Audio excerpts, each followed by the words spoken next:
Bonjour à toutes et à tous, nous sommes donc en direct du Salon des grandes écoles de Paris et aujourd'hui je suis en compagnie de Thomas Lagatu. Bonjour. Bonjour Caroline. Vous êtes donc directeur du concours Sésame et aujourd'hui vous êtes venu nous présenter votre concours. Alors en quelques mots, le concours Sésame, c'est quoi? Alors tout d'abord, merci pour l'accueil sur le salon aujourd'hui, hein, où nous avons un stand avec quasiment l'ensemble de nos écoles qui sont donc membres du concours Sésame. Alors le concours Sésame, c'est un concours commun à 14 grandes écoles de commerce et de management international pour accéder à leur programme post-bac. D'accord. C'est-à-dire que pendant l'année terminale ou dans l'année qui suit, on passe un concours qui permet d'entrer en première année d'école de management pour faire soit 4 ans d'études, soit 5 ans d'études. Et alors justement, ce concours qui regroupe de nombreuses écoles, de nombreux programmes, à qui il s'adresse? Est-ce qu'il s'adresse à des étudiants 100% français, on va dire, des étudiants internationaux? Quel profil vous recherchez dans votre concours? Alors le concours Sésame s'adresse, on va dire en priorité, on va dire principalement à des élèves de terminale, plutôt francophones, parce que le concours est en français. Si on a un bac français, que ce soit en France ou à l'international, de toute façon, il faudra postuler sur Parcoursup et donc passer le concours Sésame pour intégrer l'un de nos 17 programmes. On a 14 écoles, mais on a 17 programmes. On a certaines écoles qui ont des programmes à la fois et en 4 ans et en 5 ans. Donc les candidats attendus donc, sont des élèves plutôt de terminale. Tout type de spécialités confondues. Hein. Le concours Sésame est ouvert à tous les types de spécialités puisque les épreuves sont conçues telles qu'elles puissent être passées par tout type de candidats. L'objectif pour Sésame étant de classer au plus juste les candidats par rapport aux critères que nous demande chacune des écoles. Et justement, on va revenir sur le concours. Là, dans les grandes lignes, les grandes étapes du concours Sésame, finalement, du coup aussi le calendrier, c'est lequel? Comment ça se déroule? Alors, le concours Sésame, les inscriptions se passent sur Parcoursup, comme toutes les autres formations post-bac accessibles pour avoir un diplôme visé, gradé. Détail grâce à On reviendra sur les détails après. Mais donc, ça se passe sur Parcoursup. Donc, les inscriptions, ça va commencer du 9 janvier jusqu'à juste le 12 mars. Pour les inscriptions sur Parcoursup. Ensuite, les candidats vont finaliser leur dossier et ensuite, ils devront passer à un concours donc, qui sera le 8 avril 2026, toute la journée, à distance sur ordinateur. Si on remonte un peu le fil, pour se préparer un petit peu à ça, on a quelques étapes avant le concours lui-même, puisqu'on a une session préparatoire obligatoire à passer les épreuves pour pouvoir se familiariser avec l'outil qui aura lieu le 14 mars. Et si on redéfile encore le fil, on propose, mais de manière volontaire à ceux qui le souhaitent, des sessions d'entraînement, quoi, au concours blanc, on va dire, Bien sûr. un en janvier et un en février. D'accord.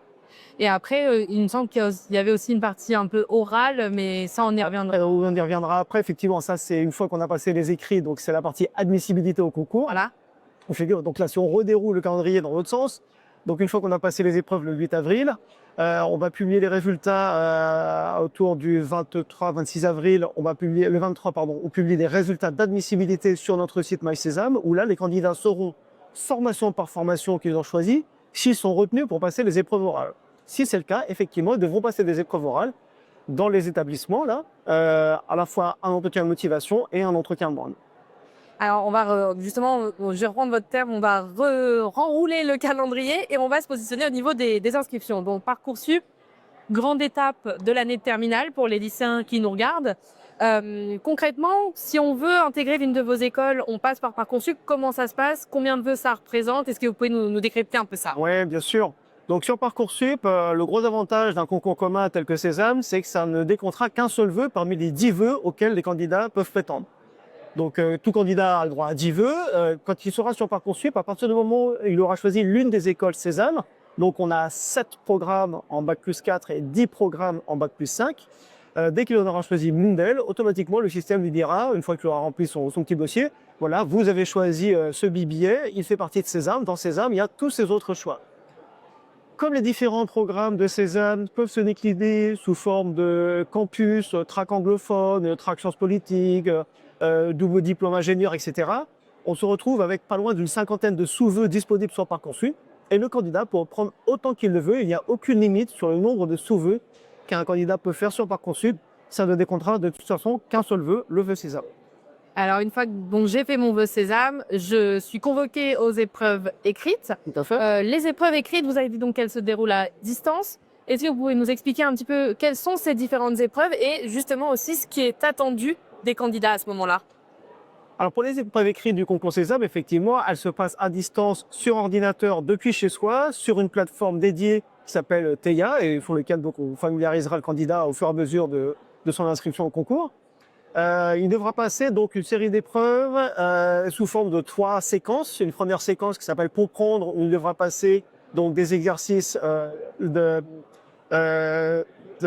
compétences digitales, de enjeux contemporains et de mathématiques. D'accord. À chaque fois, il faut savoir que chez Sésame, on n'est que sur des QCU, QCM, donc que des questionnaires à choix unique ou choix multiple. Donc une question, des propositions de réponses. Il faut choisir une ou plusieurs bonnes réponses selon les cas. D'accord. Donc une fois qu'il a passé cette première séquence avec ces 3 épreuves-là, il aura une deuxième séquence qui s'appelle communiquer, dans laquelle il aura des exercices de français, d'anglais et une langue vivante autre. Et là, il y a 10 langues au choix. D'accord. Voilà. Ça fait vraiment un grand panel, un peu fois allemand, arabe, chinois, néerlandais, portugais, russe, etc. Enfin, il y en a un peu pas pour tous les goûts. Et ensuite, après une pause un peu plus longue pour déjeuner, l'après-midi, on leur propose un exercice qui s'appelle analyse documentaire. Donc là, ils ont un dossier documentaire qui fait une vingtaine de pages qu'ils doivent lire. Et là, ils doivent répondre à des questions de repérage dans le texte, des questions d'analyse, des questions de synthèse. Tout ça, toujours sous forme de QCU, QCL. Et à distance. Et à distance, chez soi, avec une surveillance à distance qui a fait ses preuves. Voilà, ça fait de nombreuses années qu'on est passé en tout distanciel et qu'on a un dispositif qui est très sérieux et qui est éprouvé. Super. Et donc là, donc on en est donc à l'étape où j'ai passé mes écrits. Bonne nouvelle, j'ai réussi et donc je suis convoquée aux épreuves orales. Les épreuves orales, est-ce que par exemple c'est une épreuve commune à chaque école? Est-ce que chaque école s'adapte? Alors peut-être juste pour réexpliquer avant de dire j'ai réussi quoi? Parce qu'en fait, Oui. le candidat donc passe une seule fois les épreuves écrites, il aura une note sur 20 par épreuve qu'il aura passée, mais il faut savoir que chacune des formations Sésame applique un coefficient qui lui est propre sur chacune des matières qui est proposée. Ce qui fait qu'un candidat, même si, enfin déjà tous les candidats ne postulent pas à toutes les formations, donc il n'y a pas le même nombre de candidats par sous-vœu effectué dans le vœu Sésame. Et comme chaque formation applique des coefficients différents sur les maths, sur l'anglais, etc., un candidat se retrouve avec un positionnement qui est différent d'une formation à l'autre. Donc, même s'il a postulé et qu'il a passé une seule fois ses épreuves écrites, il se retrouve avec une moyenne et un classement différent pour chacune des formations qu'il a choisies. Ce qui fait que quand on va publier les résultats sur notre site, ils verront s'ils sont invités pour telle formation à passer les épreuves orales, pour telle autre, non. Alors potentiellement, il ne passera pas les épreuves orales partout. Là où il sera invité, ce sera lui de faire ses choix, de se dire, OK, je suis retenu dans, je sais pas, 4, 5, 10 choix que j'ai pu faire. Dans ces cas-là, le candidat donc choisira sur la plateforme Sésame, on ouvrira un calendrier partagé dans lequel il aura accès à tous les jurys d'épreuves orales proposés par toutes les écoles où il est retenu. Ce qui fait qu'il pourra comme ça s'organiser pendant les 15 jours qui suivent pour aller passer les différentes épreuves orales dans les différentes écoles. Et là, il aura un entretien de motivation avec l'école et un entretien de langue avec l'école. C'est le même entretien pour toutes les écoles de votre banque de concours? Non, non. À chaque fois, c'est pour chaque école. Parce que c'est un entretien de motivation pour l'école en question. Donc, s'il est retenu pour une école, qui est à Paris, il va faire preuve de sa motivation pour être sur ce campus-là, parce que ils vont faire cette spécialité, etc. Et puis, il va y avoir un échange entre le jury et le candidat. L'objectif de cet entretien, c'est vraiment de faire le matching, on va dire, entre le candidat et l'école. Donc, c'est pour ça que c'est important de le faire aussi au sein de l'établissement. D'accord, ok. Et alors justement, vous, en tant que directeur du concours, quelles sont les erreurs, selon vous, à éviter justement le jour des entretiens et même le jour des épreuves? Qu'est-ce qu'il faut surtout pas faire pour être sûr à la fin enfin sûr, c'est un bien grand mot, mais pour maximiser ses chances d'intégrer l'une de vos écoles? Alors moi, mon conseil, ce serait vraiment de se renseigner le plus en amont possible, bien sûr, sur l'école et la formation. Donc d'où l'intérêt d'un salon comme celui-ci pour rencontrer un maximum d'écoles, lire un peu leur documentation, aller voir leur site internet, idéalement aller aussi à une JPO dans l'établissement, parce que c'est important de se projeter, de se dire voilà, je vais aller faire 4 ans, 5 ans dans une école, donc c'est quand même un investissement qui est assez lourd, donc c'est bien de se dire je vais me sentir bien et de rencontrer des élèves, des profs, etc. Ça c'est mon conseil, vraiment prendre un maximum d'informations, parce qu'il faut savoir que déjà le jour de l'admissibilité, pour un peu qu'on est un bon élève et qu'on a beaucoup d'admissibilité, de toute façon, il va falloir s'organiser pour faire 2, 3, 5, différentes tours de France pour aller rencontrer les écoles.